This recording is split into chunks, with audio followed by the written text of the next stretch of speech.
Hey there, this is a review for our Castles and Crusades campaign. This is session 54.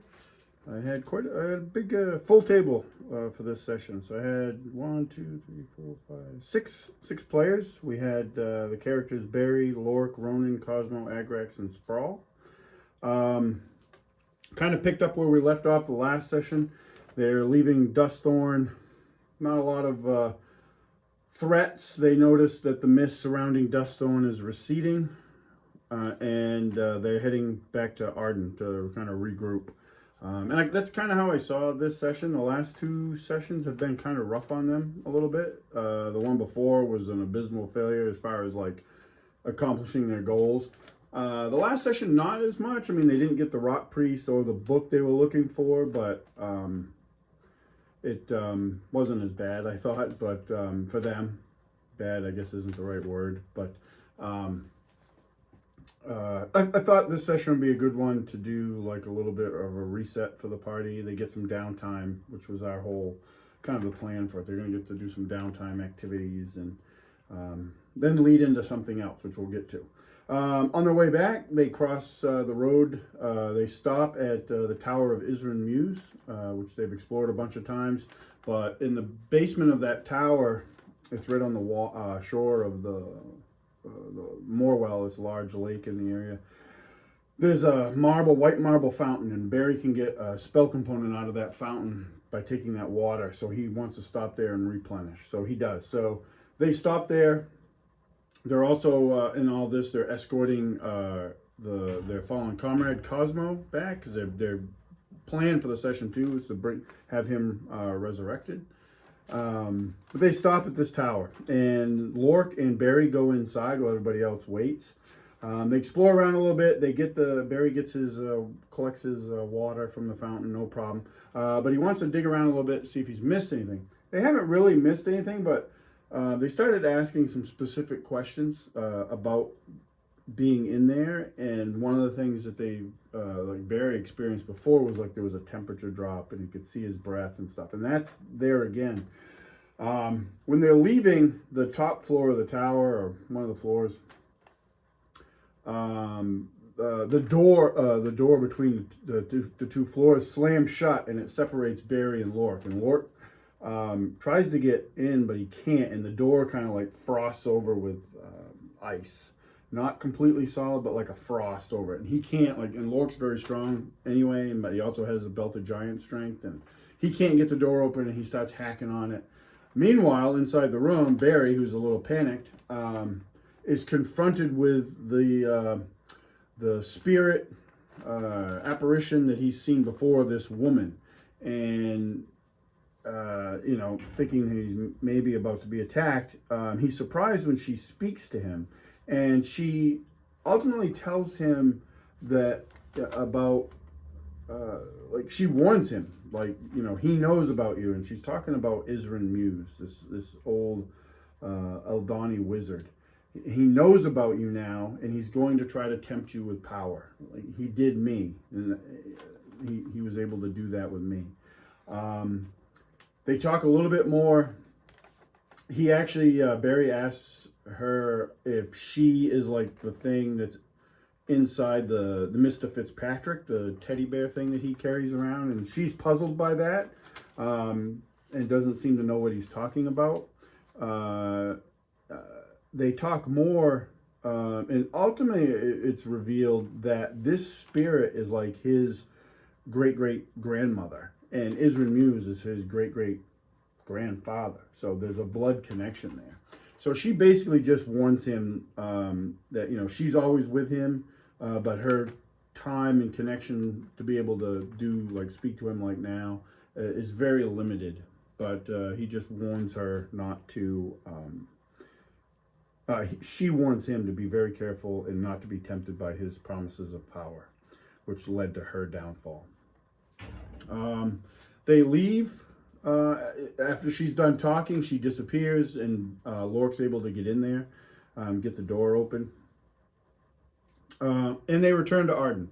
We had some downtime. We kind of went around the table. Everybody got to do what they, talk about what they wanted to do. Sprawl, who's a follower of Throster, the brewing god, the dwarven brewing god. He starts brewing potions. He can do that because of he's a follower, he's a priest of Throster, so it's the first time he's done it, so he spends time doing that. They do take, I guess we did a little bit of this before we actually got into Cosmo's return. Agrax just expressed, the Dwarven Barbarian expressed wanting some better armor. Lork checks in on his construction of his house. It's being built in the trees in the Homewood. He also visits Dodonna Earthshade and inquires about getting like a potion of flying. She says she can make that, but she doesn't have the ingredients, and that will probably lead into some sort of quest later. He's driven by the fact that the demons were able to fly away with Eodora, and he didn't have a way to deal with that. So he wants to have, that in his pocket, like he could have a potion of flying. As a DM or game master, I'm not super enthused about flying characters because I had some in my last campaign, and it became a bit of a tactical nightmare sometimes with everybody being able to, not everybody, but we had characters that from go could fly because of their race. We were playing 5e and stuff, so they I've been real hesitant. I haven't introduced any flying magic items or anything like that, but if we want to make a quest out of getting some ingredients, a potion of fly is a one-trick pony, so I'm kind of okay with that. But as a general rule, I try not to add flying magic items and stuff to the game just because it makes my life more difficult. So they do that.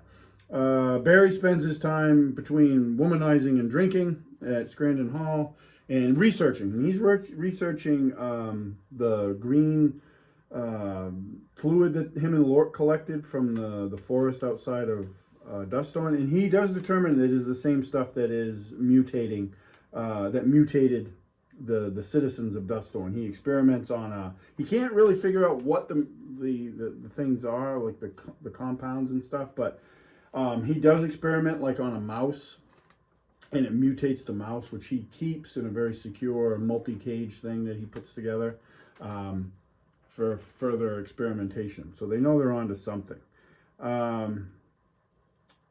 He's looking also into the rod in 7 parts, which they have a piece of, and just doing in general magical research. Ronan actually clears the air with Lork about killing the farmer outside of Mosshaven, and they come to not an easy agreement, but their goals are established, and Ronan's basically if I have to kill 100 people to keep any one of us safe, I'll do it. That's just the way I am, and if that's a problem, I'll leave this group. Him and Lork agree that basically he shouldn't leave the group, and they kind of come to peace with what happened. At least that's the way I took it. If that's different, they can chime in. And Ronan remains with the group. Ronan, in turn, is visiting his family, and he has now expressed interest in not going back to the farm, but he has a lot of, they have a fair amount of treasure. It's the nature of the system. It's how you get leveled, because you get most of your experience through treasure. But they don't have a lot to do with it as far as the fighter type classes, because I've never done training or anything like that. I'll probably get branded as a heretic by some game masters, but I've never done it. Our group's never been interested in it. So they have a lot of, some of the fighter types have a lot of money. So he wants to invest in the family farm, and it's basically going to become the biggest pig raising, slaughtering operation in Arden. So we're working on that behind the scenes. Ultimately, they decide to bring Cosmo to the Temple of Throster. And that was kind of at Sprawl's urging, which makes sense. He's the party cleric. Throster's his god. There's a temple for Throster in Arden. And they bring him. And the priest there is a dwarf named Bruni Gurnison. And they do the rites that they need to do. So I like to make these things bringing characters back. If they get brought back, they don't always get brought back, but the ones that do, I don't like it just to be bam, it happens. I want to be some sort of narrative element that goes into it to make it more interesting. And so that's what we did.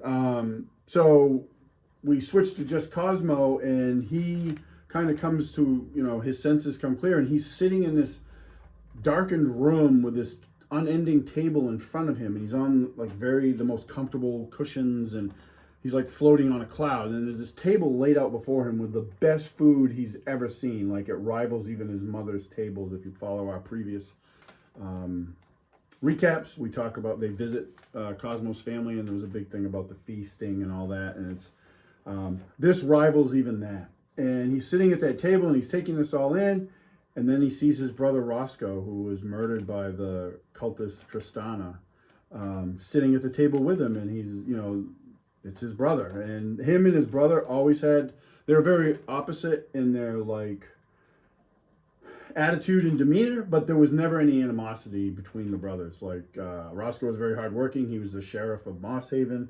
Cosmo was not hardworking. He's kind of a layabout and lazy, and tends to, he's a rogue, so, he has that going for him. But him and his brother loved each other, and there was never any animosity. So they're talking, and they're talking about the food, and they're enjoying it.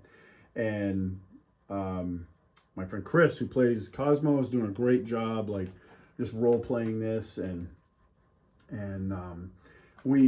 it cuts, like, they lose track of time. Time is hard to track where they're at. He's not even sure where he is, but it's hard to track, and he's caught up with, like, being with his brother again and eating this great food. And but then at the far end of this unending table, like, lights start to come on, and they come on in succession, and they get closer and closer and closer to them, and he notices his brother's demeanor changes. He becomes very fearful. And he sees it ultimately when the lights come on and everything, like, the room kind of shrinks. Sitting at the far end of this table is this very tall, like 7-foot tall humanoid, and he's got this tight, sallow skin, and he's got horns that ring his head, and they're downturned, and he has this horrific rictus grin. And I wish I have a picture of him that from where I got this creature, and I shared it with the party. Everybody saw this. Their characters aren't in it, but the players are. And I can talk about that in a second. And he basically introduces himself as the ambassador, and ultimately says he's gone to great lengths, and like, Cosmo's caught his eye, and he's been watching him for some time, and he has gone to great lengths to get Roscoe's soul.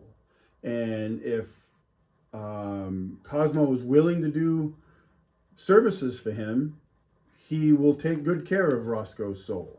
And Cosmo, Chris played this awesome. None of this was, like, scripted. I had a few notes, and then I just knew, like, I would just kind of, like, we would riff off each other for this whole encounter, and it worked really well. He agrees to this ultimately. He is afraid, like, and Chris can chime in the comments. He did a really great job at the table, and then later on, like, giving me more information about, like, where Cosmo's at in his head between this encounter, his previous encounter with the Horned Lord that killed him with the Finger of Death spell.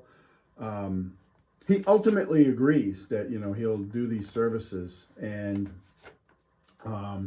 he comes back, and he returns, and he finds himself in this unfamiliar. He's never been in the Temple of Throsta before. He's laying on this stone slab that they call a bed or whatever. It's dwarves, so he's very uncomfortable, and he looks around, and all his friends are there. So he's like, oh, and he's like just babbling out information, like, about the Horned Lord and this guy, the ambassador. And he does not tell them about the agreement that he's made, though. We clarified this later. He doesn't tell them about that, though. So they welcome him back. He kind of calms down. Bruni Gurnison gives him this mead that is this warm, and it soothes him and calms his emotions and stuff. And they end up, once he's calmed down, they actually go into this big celebration, and they spend the evening celebrating. They at some point, this goes, they're in town for a while. And they, Cosmo has Sprawl come to his home. And this is the first time we get to see Cosmo's home. And Chris did a great job of describing it. I didn't know anything about this, and he, it's basically just filled with like all this like really nice stuff. Cosmo likes nice things, but he has apparently no sense of fashion because it's all garishly decorated and it's like mismatching stuff, and it's like stuff that because they collect, like I use a lot of the treasure tables from the books from Monsters and Treasures book, but they give you a lot of like esoteric stuff too. It's not just gold and magic items. You get like baubles and candelabras and things like that, and they don't really go into great lengths about divvying all that up. They just, as a general rule, they get the gold piece value and then they divide it. So Cosmo, story-wise, has been taking a lot of this stuff and decorating his house with it. So anyway, he tells Sprawl that there's something he wants to show him, and he pulls up some floorboards and he pulls out this lead-lined chest, this little chest, and he opens it up, and it's where he keeps the face of Tristana, the cultist of Meldeth that murdered his brother, that he in turn killed. And if you haven't seen that recap, that was a really great session. That was a really great session. We had a character death, and not that it was just really intense. And but ultimately, like, this villain Tristana was a reoccurring villain. She Barry hits her with a whole person. She fails to save. Cosmo, at great risk to himself, runs up, takes her down, and literally friggin' carves her face off. And she's alive when it happens, but she's dead at the end of it. And when that happened, it was awesome. It was an awesome scene. But I had said to Chris that there's probably going to be like a little bit, some sort of repercussions for this, and like alignment and stuff like that. And he was all on board with it. And so over time, I've asked Chris what he did with the face, and he told me he kept it. So he pulls it out and he shows it to, he opens up the box, and Sprawl sees this face of Tristana in there, and he's kind of horrified. Where the twist came in was, that's what Sprawl sees. Cosmo sees, he doesn't see that. He sees this very finely made black silk mask in that box, and he has this overwhelming urge to put it on, which he does. And that had come up before, like he in the last session, like in the middle of a fight, I asked him about it, and I just sent him a note saying, you have an urge to like have that mask, that face mask. But he had never seen this version of it before. So he has this urge to put on this mask, and he does, and Sprawl's like horrified because he's wearing like this human face. But to Cosmo, it doesn't look that way. Above board, mechanically, that mask gives him a decent bonus to like all of his rogue skills. So it's like an enticing thing for him to want to use it. So that worked out really well, game and mechanic wise, because originally I was just going to make it was going to do stuff beneficial for him, but I was going to have him make like a wisdom save or something to see if he could resist, and I didn't do that. I just told him what above board what the mechanical benefits of the mask were, and that was enough. Like, I think it was a +3 bonus to all of his rogue skills. So like it's a substantial help. So him in character, there's a great role play scene between Cosmo and Sprawl. And Sprawl is trying to talk him out of using that, and like, you shouldn't have that, like that's not good. Like, he literally looks like he's wearing a human face. So he puts it away, and they go back to doing their business. But he wanted somebody to know, because nobody knew that he had it, and Cosmo wanted somebody to know that he had it, and he wanted Sprawl, if something happened to him, to Cosmo, for Sprawl to like take care of this mask. And I think Sprawl kind of agreed, but he's like super not into the idea, which understandably, it's not every day your friend asks you to take care of a carved off face. So, I can see there's a little bit of trepidation there. But they ultimately do that. It was a great scene. Really, like, I had no idea that was going to happen. I had a plan for showing Cosmo, like revealing the mask to Cosmo, but that was those two players just doing their thing. and then I was able to interject my stuff into it, which then surprised everybody. So it was great. Even it surprised Chris because he didn't know about it either. About how it's actually looks like a silk mask to him now. Yeah, so they we'll flashback to Barry. This session was mostly roleplay. Like I had train, and we'll talk about this train in a second, but I didn't actually got to a point where I didn't know if we'd actually even get to this stuff, and it was kind of funny. I've talked about this before. My buddy Dave said something about, oh, we should, we need to get to that, and I was like, you guys don't have to get to anything I put on the table. Like I'm not married to any of those ideas, so if they don't get to it and they end up doing something else, or there are certain times where it is like kind of preordained because we've agreed like, oh, we're going into this dungeon, and if I build out the dungeon, that's obviously what we're going to do. But for like this is just, it could have not happened, but it eventually does, and we'll get to it. But Barry talks to his mentor, Cyan, and they get, he kind of gives him a full brief of what they've been up to.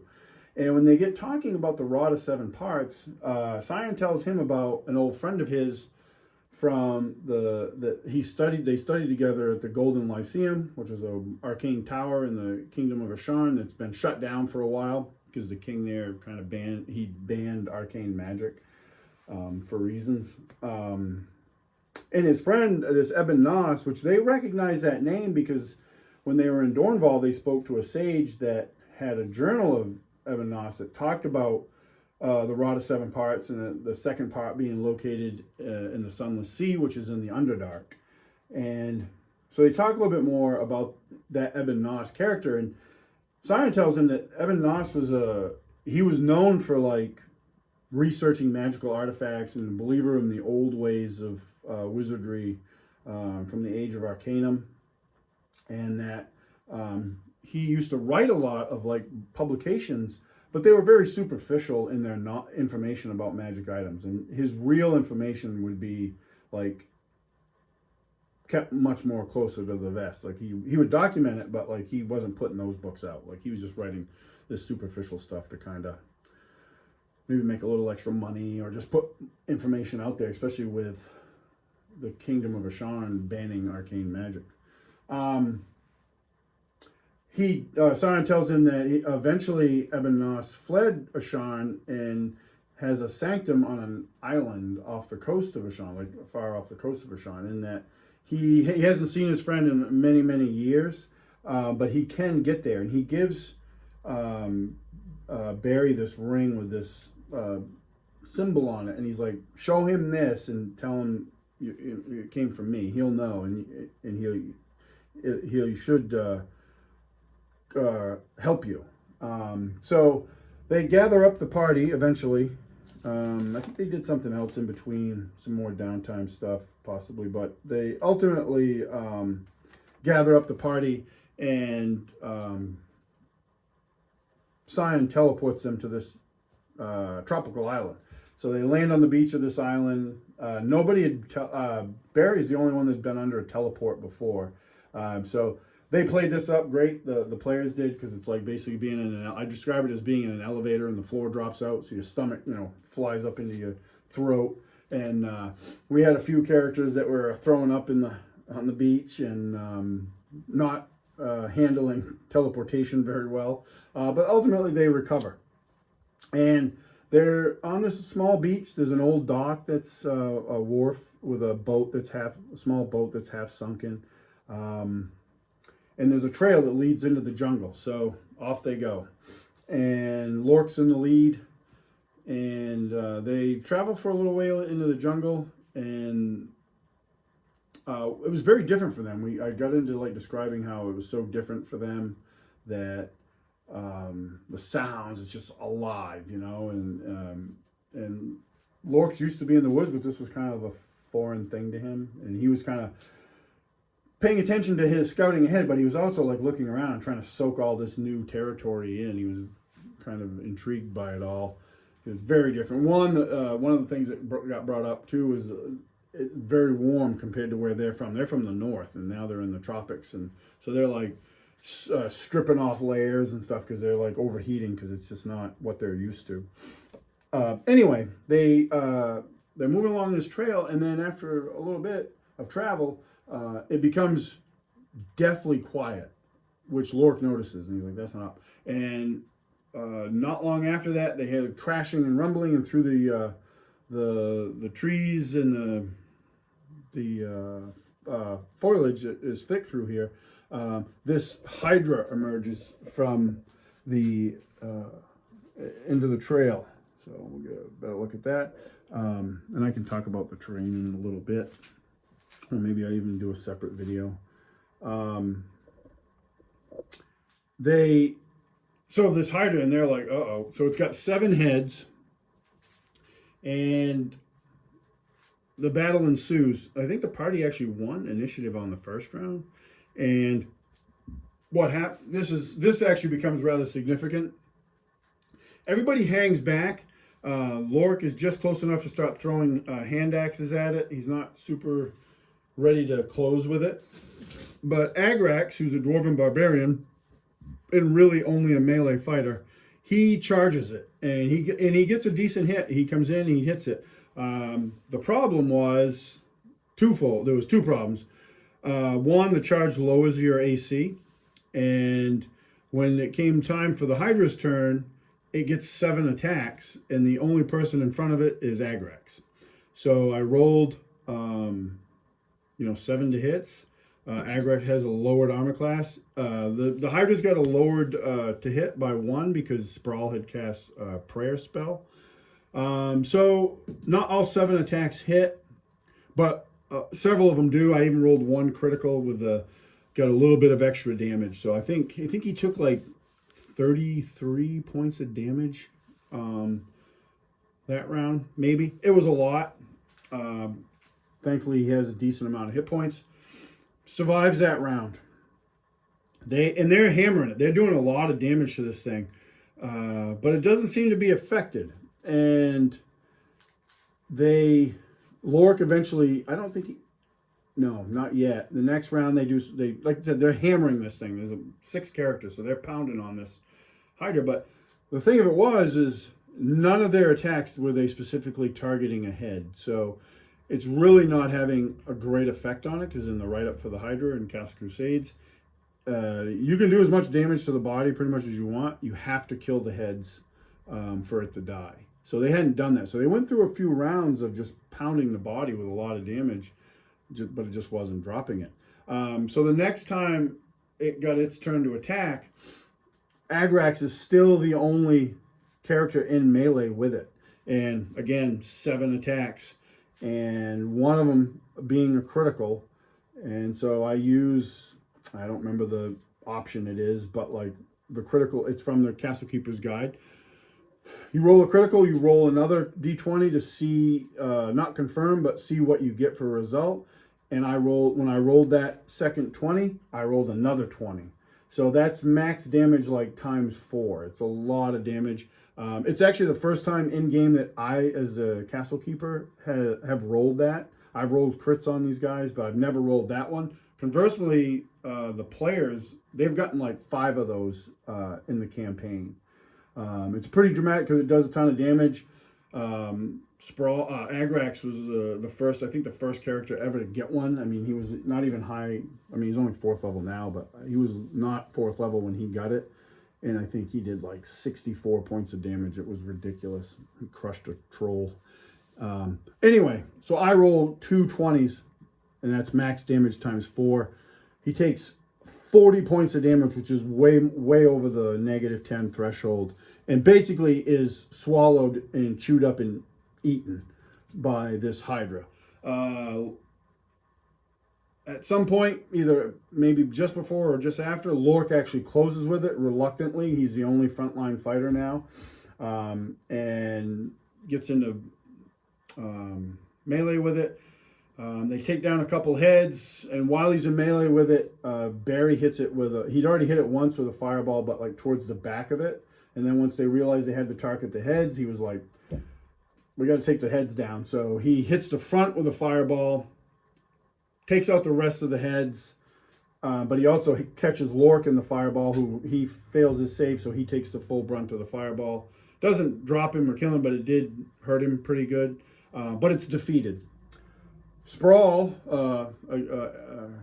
expertly role played by my friend Matt. You know, he just saw his sole surviving brother, Agrex, get eaten by this thing, and the whole front of it's all like cooked to a crisp, and he just starts wailing into it with a dagger, trying to carve his brother out, and it's just a futile effort. And finally, Lork stops him and is like, you know, basically he's gone, but let me try, and he carves into this thing, and it takes some time. And while he does that, Ronan and Barry start searching the area for maybe some treasure or something.